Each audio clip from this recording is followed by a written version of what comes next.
Apollo 69.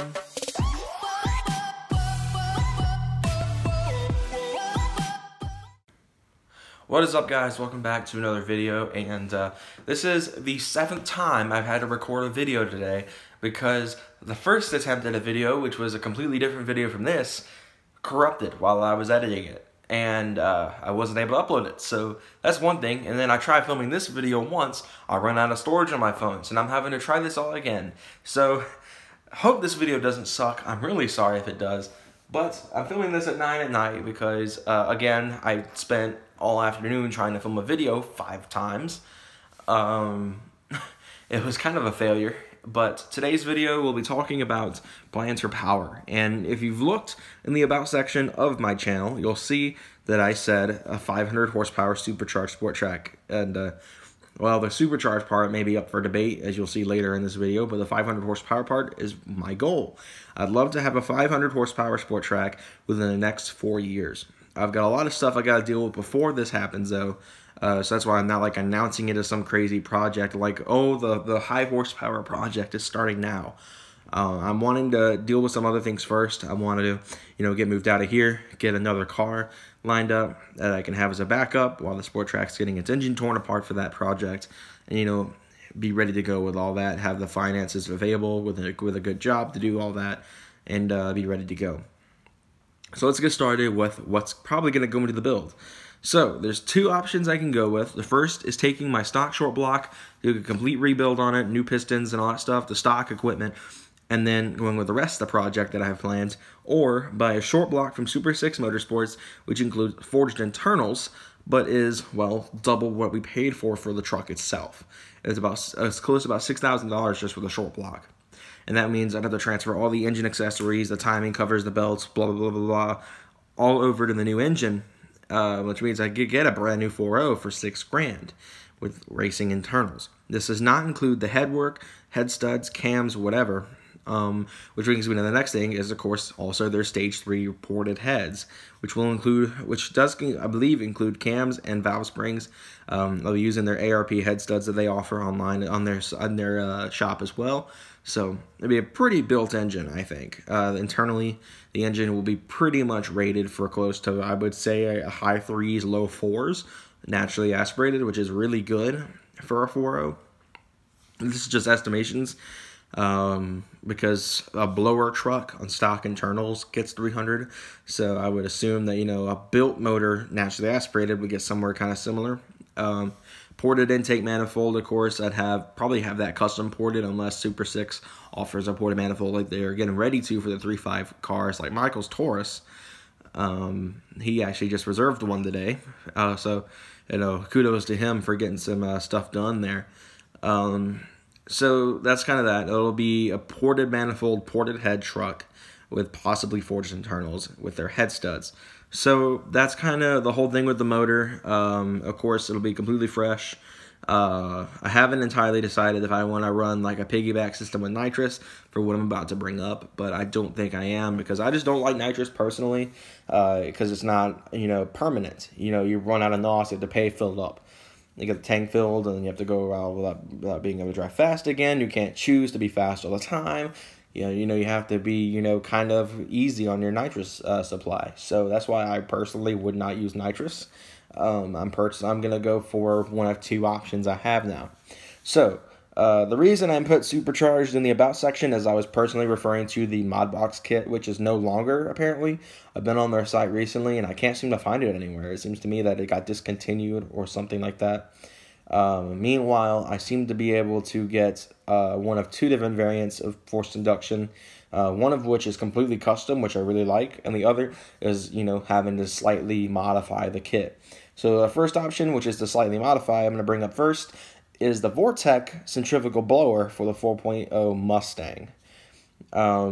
Obviously, there's some minor differences in the Mustang 4.0 and the Explorer 4.0, mainly with exhaust setups such as the headers and the intake, because the intake on a 4.0 Mustang comes out of the throttle body and goes off towards the driver's side, while the 4.0 truck intake comes out of the throttle body and goes to the passenger side, as mine does, as you've seen in many of my thumbnails. So obviously I'd have to do some modifications with that. That may not be the hard part. I believe a centrifugal supercharger does have to bolt into a header somehow. So obviously that'd be my difficulty, because the header setup on a sport track and a Mustang are completely different from each other due to the steering setup on the sport track. So obviously I'm kind of stuck there. I have a choice of either, paying about $6 grand for the 10 PSI Vortec kit and then adapting it, which it could cost extra money, or I could do the cheap route and the more fun route, I believe, because I can, control how much boost more. DIY turbo. So, there's a lot of things that go into a turbo build, regulators and stuff like that, boost controllers, which is great. What I plan on doing with that is homemade piping for everything.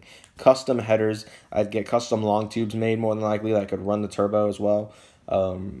It'd be the turbo I'm shooting for would be the Garrett turbo out of an F250 Power Stroke, or more likely a 7.3 liter, because those had, I believe, 76 millimeter turbos. Again, I don't know if it's measured off the compressor or the impeller part of the turbo, so that I'm honestly clueless there, but I know it's a 76, I believe, on the compressor side. So obviously, pretty big turbo. I would be shooting between 10 to 15 pounds of boost on that car, on that engine, on that built engine. So I would assume, again, estimating here, mid 4s to low 5s, which low 5s to the wheels is my goal.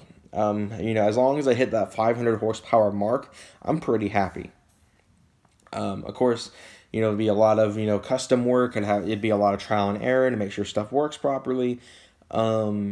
But in the long run, it'd be the easiest thing to do, and plus I can have a boost controller set up in the dash where I can just, flip a switch and run low boost if something starts to act up. But that's kind of that. I'm very interested in that idea, because there's not very many turbo sport tracks left, if there are any anymore, because there was one that I heard about that had valves lift at 100,000 miles on an STS kit, which is also out of business. So that's kind of that. DIY turbo, I think, is the best option for me right now. Of course, I'm going to be kind of obnoxious with it. I'm going to have a really loud external wastegate that just makes sure everyone knows it's boosted. And of course, the most obnoxious blowout valve in the world. I can't choose between the HKS and the one that was used on the Blue S14 that Duna Blue just reviewed. I love that blow-off valve noise to death. Reminds me of the Eclipse from the first Fast and Furious, and I would love to have that set up on the truck. So I haven't figured out the whole logistics of the blow-off valve part, but I've decided already on what turbo I would use and exactly what kind of header setup I want. So like I said before, I'd get like the Pacesetter Mustang long tubes, and I'd have them cut and adapted to work with the Explorer and the turbo. Like I said, it's a single turbo kit, so it'll have some serious lag to it more than likely, but for a racing application on a drag strip, that lag is going to keep me from spinning my tires off at the line, which brings me to my next point. So to hold that power down, I'm going to need some extra grip on the rear. Now my tires, the Nexen Enfera RU5s, are not bad on the grip department. I've had very few instances where the truck has slid, as spun a little bit and they're dry. It's usually in the rain that the truck likes to spin a little bit more, obviously because it's a truck, there's no weight on the back, and it's a rear-wheel drive truck at that. Obviously, for a drag strip application, I'm going to need some grip. So what I plan on purchasing when that comes down to it, I'm going to get some Weld Racing drag wheels with some drag radials. Probably Mickey Thompson's, because I've heard a lot of good things about their drag tires. And then, of course, for the fronts, I haven't decided yet if I want to run skinnies, but I know I'll be replacing the Enfera RU5s, because I know the speed rating on those is incredibly low, and I don't need those tires giving out on me halfway down the half mile at 120 plus miles an hour. So I'll obviously be replacing the front tires, whether it be with a new set of wheels that are skinnies or just putting better rubber on the front.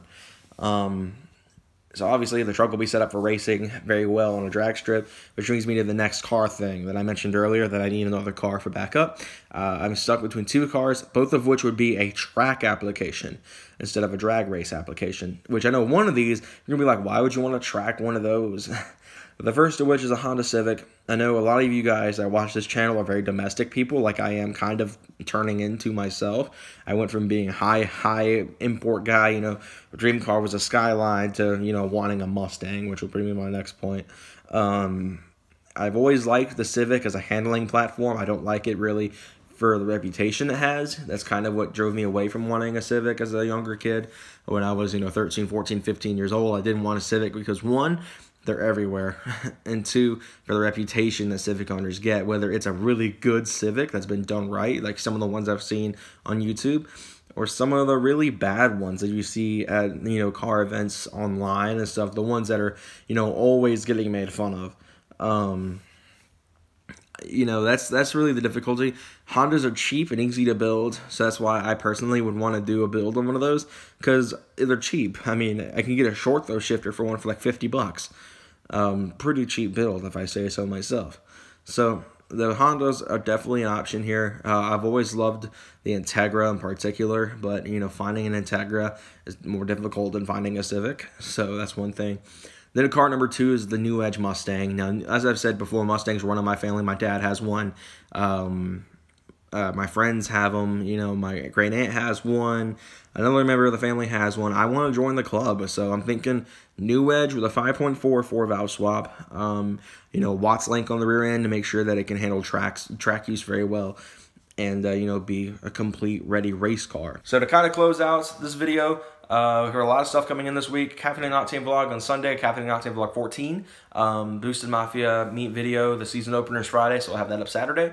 And of course, we'll have the podcast Saturday night with Brandon, Michael, and Kaysen, and myself. So be sure to come and check that out, because that's always a lot of fun. I'm going to garner some stories for that. But thank you guys again for tuning into the channel. Hope you guys enjoyed. See you guys next time.